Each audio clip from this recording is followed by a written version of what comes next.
है, सहजता से अपना जीवन जियो। तो दो काम करो,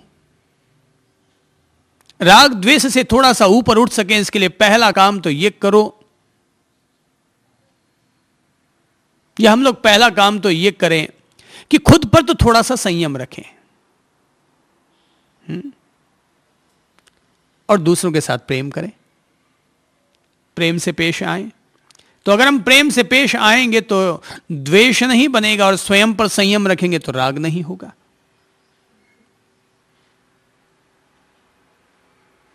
तो जैसा कि अभी योगा जी के वर्षित अब चल रहा है, लोढ़ा माता जी के वर्षित अब चल रहा है, और भी कईयों के जैसे कि वर्षित अब चल रहा है, ये क्या है? ये संयम है, अपने आप पर किया जाने वाला ये संयम है।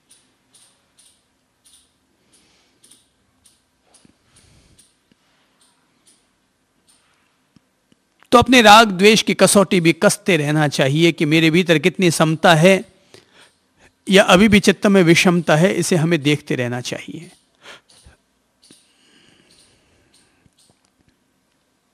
जैसे कि इस पर अगर संयम करना है, राग द्वेष पर अगर संयम करना है, अपने देह पर अगर संयम करना है, तो एक काम करो, जैसे कि आप सुबह सुबह स्नान करते होंगे, तो अब ये संयम अपनाने की बात है। अब हर कोई आदमी तो महाराज नहीं बन सकते, पंच महाव्रत धारण नहीं कर सकते, पर छोटे छोटे महाव्रत तो धारण किए जा सकते हैं ना, छोटे छोटे। और हो सकता है 5 के 5 अणुव्रत, 5 के 5 महाव्रत अगर नहीं जिए जा सकते, तो महीने में सप्ताह 4 और 5 होते हैं। तो 4 और 5 सप्ताह अगर अपन मानते हैं, तो नियम बनाया जा सकता है कि पहले सप्ताह में अहिंसा व्रत को पूरी तरह जीऊंगा, विद परफेक्टनेस।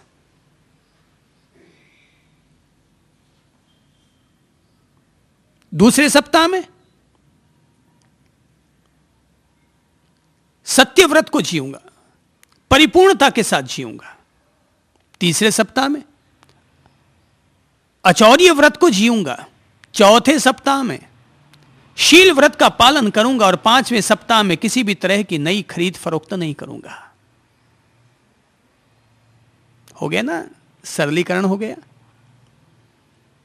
तो जैसे कि मान लीजिए अपन ने संकल्प लिया कि पहला सप्ताह अपन अहिंसा व्रत को, महाव्रत को जिएंगे, तो उस दौरान किसी को कठोर वाणी नहीं बोलेंगे, गुस्सा नहीं करेंगे,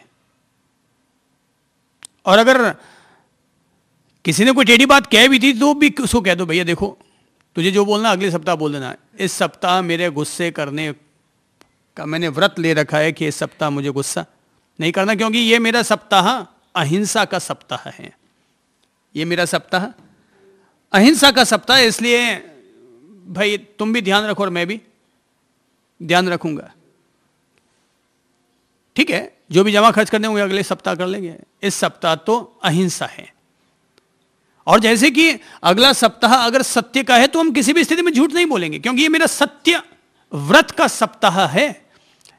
इस सप्ताह में मैं पूरी परिपूर्णता के साथ सत्य को जीऊंगा, झूठ नहीं बोलूंगा, चाहे जो हो जाए, चाहे सेल टैक्स वाला निकाल के ले जाए, चाहे इनकम टैक्स वाला उठा के ले जाए, चाहे माल बिके चाहे ना बिके, पर वो मेरे सत्य का व्रत का, सत्य व्रत को जीने का सप्ताह है। तो ये हो गया संयम है। तो अचौर्य है, तो तीसरे सप्ताह में जो भी धंधा करूंगा, पानी करूंगा, कोई टैक्स नहीं चुराऊंगा, सेल टैक्स नहीं चुराऊंगा, बिना बिल के माल नहीं बेचूंगा। तो अब ये ऐसे संयम किया जा सकता है कि चौथा सप्ताह है कि शील व्रत का पालन करेंगे।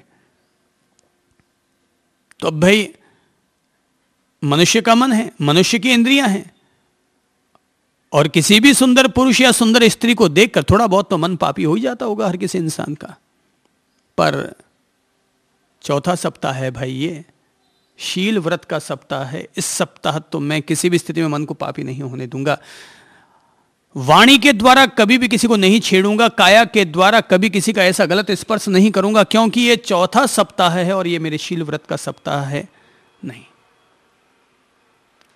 और अगर कोई व्यक्ति आप में से अगर कोई गृहस्थ में जी रहा है और गृहस्थी को अगर जी रहा है तो भी सब चौथा सप्ताह है, ये मेरे शील व्रत का सप्ताह है, इसलिए अगर पतिदेव हैं तो उनको प्लीज नो टच, रिक्वेस्ट कर दीजिए, क्योंकि ये चौथा सप्ताह है। तो संयम लाने का कोई ना कोई तो तरीका अपनाना पड़ेगा ना, कहां से हम शुरुआत करेंगे? तो लगता है कि महीने में 30 दिन अगर हम संयम को नहीं जी सकते, इंद्रिय संयम को नहीं जी सकते, तो हमारे भीतर राग द्वेष के संकल्प विकल्प कम से कम हो सकें, इसके लिए जरूरी है कि अपन ऐसे सप्ताहों में अपने आप को बांट लें। अथवा कुछ अपन लोग ऐसा भी कर सकते हैं कि जैसे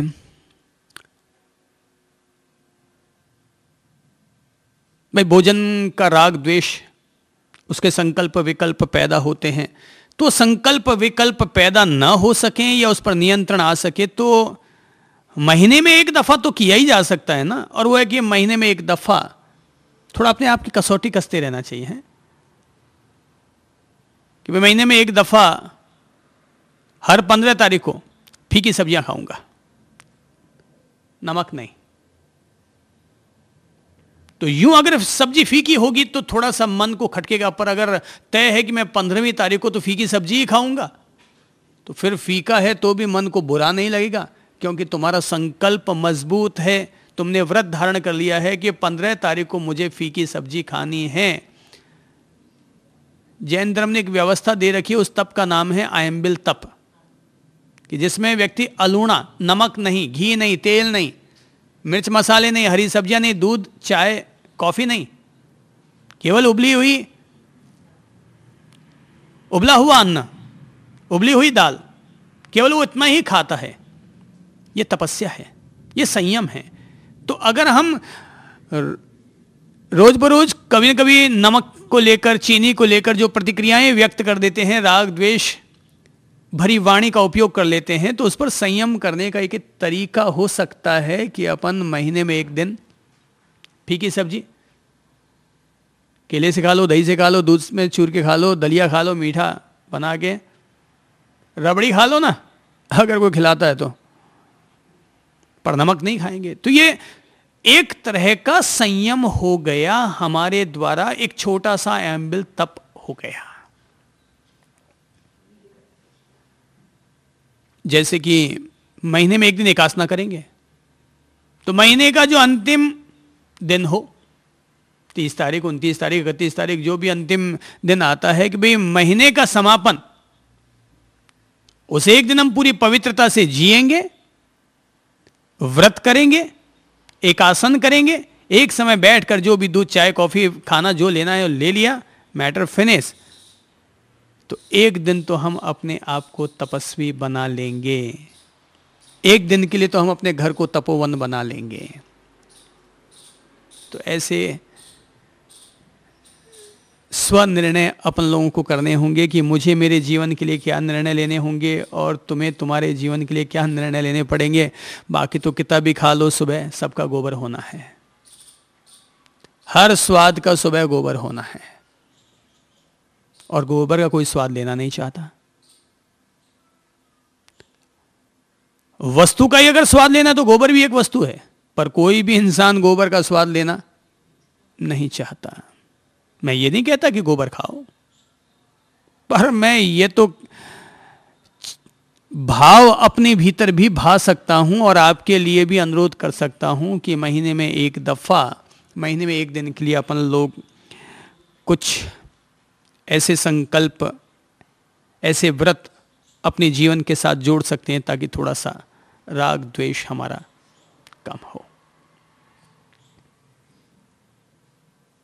बाकी तो भाई इंसान कपड़े भी वही पहनता है जिसके प्रति उसको राग होता है, खाना भी वही खाता है जिसके प्रति उसको राग और अनुराग होता है, जाता भी वही है जहां उसको राग और अनुराग होता है, बोलता भी उन्हीं से जिनके प्रति राग और अनुराग होता है।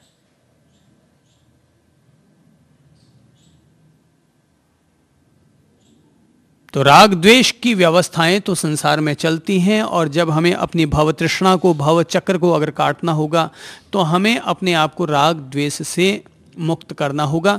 ध्यान की जो दशा होती है,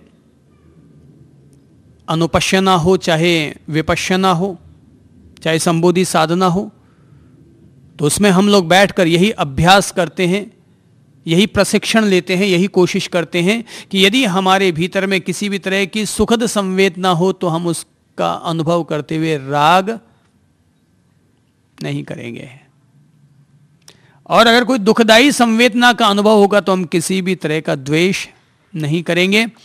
तो मेरी समझ से राग और द्वेष से मुक्त होने के लिए जिसको मैं जीता हूं, वो अगर रास्ता समझना हो तो मैं कहूंगा कि सहजता से जियो।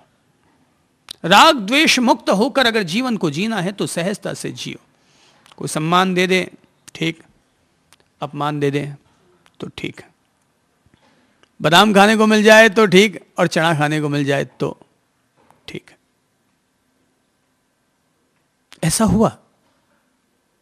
एक दफा मैं एक महानुभाव के घर पर था, जयपुर के हैं, राजेंद्र जी श्रीमाल, अच्छे मुंह लगे हैं। तो एक दफा हम उनके घर पर थे, आहार लेने को जैसे ही उद्यत हुए कि उन्होंने हमें बादाम देने चाहिए, तो मैंने इनकार कर दिया कि साहब बादाम गर्म करते हैं, तो गर्मी के सीजन में हम लोग बादाम वगैरह का उपयोग नहीं करते हैं। मेरा ऐसा कहना हुआ कि हम बादाम वगैरह का उपयोग नहीं करते हैं, गर्म करते हैं। तो इतना कहना था कि झट से उन्होंने प्रतिक्रिया व्यक्त की और उन्होंने कहा, अजी साहब आप भी क्या बात करते हैं, अरे मीराबाई को तो जहर का प्याला दिया गया तब भी उन्होंने इनकार नहीं किया और वो पी गई, तो आप बादाम के लिए मना कर रहे हैं।